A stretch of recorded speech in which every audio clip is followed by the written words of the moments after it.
Bonjour à tous citoyens du monde. Alors aujourd'hui, je reviens avec le sujet suivant sur la construction des mosquées. Donc nous remarquons notamment à Bruxelles qu'il y a quand même il y a beaucoup de mosquées, je trouve personnellement, et justement ça crée une crainte, on va dire, pour la population, pour certaines partie de la population non musulmane, et je trouve que c'est très légitime d'avoir ces inquiétudes parce qu'il y a quand même d'autres priorités, notamment il faut penser à la jeunesse.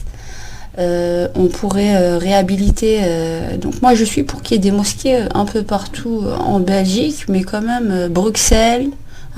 Bruxelles, finalement, à force d'avoir construit trop de mosquées, donc je m'adresse aussi aux musulmans là, qui ont quand même bien foutu la merde là, parce qu'ils s'entendent pas entre eux, à vouloir finalement ériger beaucoup de mosquées et finalement à avoir,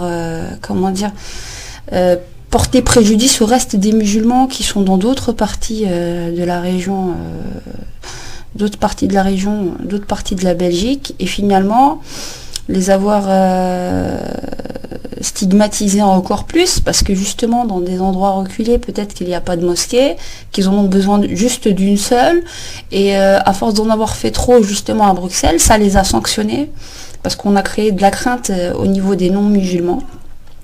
Et moi personnellement, ce que je dis, c'est qu'il y a certaines mosquées qu'on devrait reprendre et qu'on devrait réaffecter et réhabiliter pour des quartiers pour la jeunesse, des maisons d'urgence, d'asile sans abri. Tout à fait. Il y a suffisamment de mosquées à la personne de se déplacer un petit peu plus, mais le musulman en tant que tel doit penser au bien-être de tout le monde et ne doit pas être dans une logique de domination non plus. Pour moi c'est ça, je suis musulmane, il n'y a aucun souci, j'essaie de vivre ma religion le mieux possible, mais je trouve que c'est pas normal. Parce que là, les non-musulmans se sentent oppressés à ce niveau-là. Donc il faut qu'ils aient une bonne image de l'islam, et cette manière de faire ne va pas.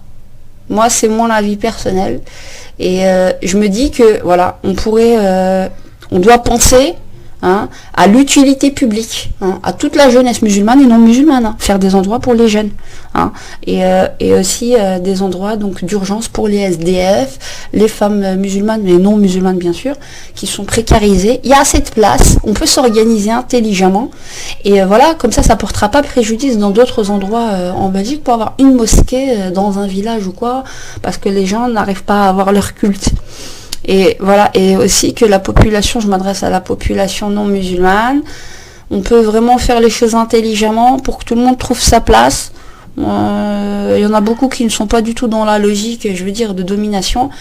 Et les extrêmes, tous les extrêmes quels qu'ils soient, musulmans ou non musulmans, sont à boycotter. Enfin, je suis pas pour le boycott, je suis pour le dialogue et la non-censure, mais tout ce qui appelle réellement à la haine, il faut pouvoir dialoguer ouvertement, enlever les quiproquos, les malentendus.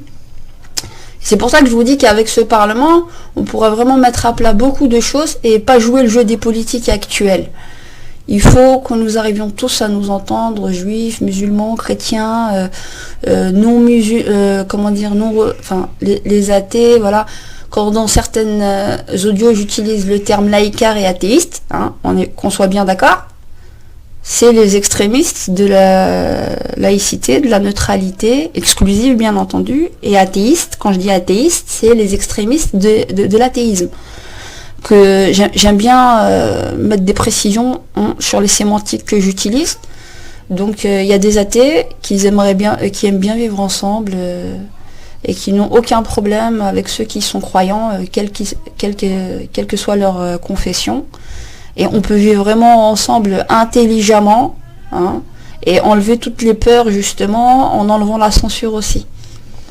Voilà, donc à méditer, et je passe un signal fort à la communauté musulmane, arrêtez de faire des combats de coq et de la rivalité entre les associations, entre les mosquées, parce que vous foutez vraiment la merde, mais vraiment la merde, et vous n'êtes pas un exemple en ce sens pour le reste des musulmans qui sont à qui vous portez préjudice. Voilà. On vous remercie quand même des efforts que vous avez consentis pour les construire. Mais maintenant, il faut aller dans une logique quand même plus intelligente, hein, et d'utilité publique. Et je suis pour qu'on enlève certaines mosquées sur Bruxelles et qu'on en fasse des autres adaptations, notamment pour la jeunesse et les gens précarisés. Voilà.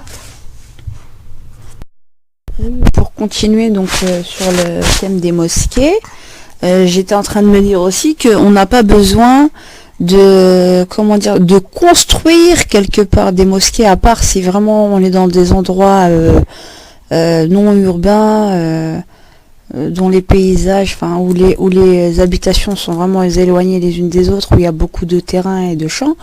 Là oui, peut-être que là cela nécessite vraiment de la construction. Or en milieu urbain, il me semble que quand même il y a beaucoup d'immeubles, de bâtiments juxtaposés les uns aux autres, et qu'il n'y a pas besoin spécifiquement d'avoir un terrain urbain pour pouvoir construire la mosquée. Moi, personnellement, ce que je pense, c'est qu'il faut respecter l'architecture extérieure pour justement, ne pas se fondre dans la masse, parce que l'islam, c'est une religion universelle. Donc je comprends pas pourquoi on devrait mettre des connotations ethniques dans ces mosquées spécifiques qu'on devrait construire, alors qu'on pourrait avoir donc des bâtiments les plus simples, les plus anciens qu'il existe, et de faire à l'intérieur de ces bâtiments de la rénovation, de l'aménagement, en respectant la façade extérieure. Donc en gardant par exemple des façades bruxelloises telles que nous les connaissons. Et juste une pancarte qui mentionnerait mosquée serait largement suffisant. Il n'y a pas besoin d'en faire, je sais pas moi, des minarets, des choses de ce genre. Je trouve que c'est le fond dont on a besoin, c'est des endroits où on peut exercer nos cultes. Donc notre culte de l'islam.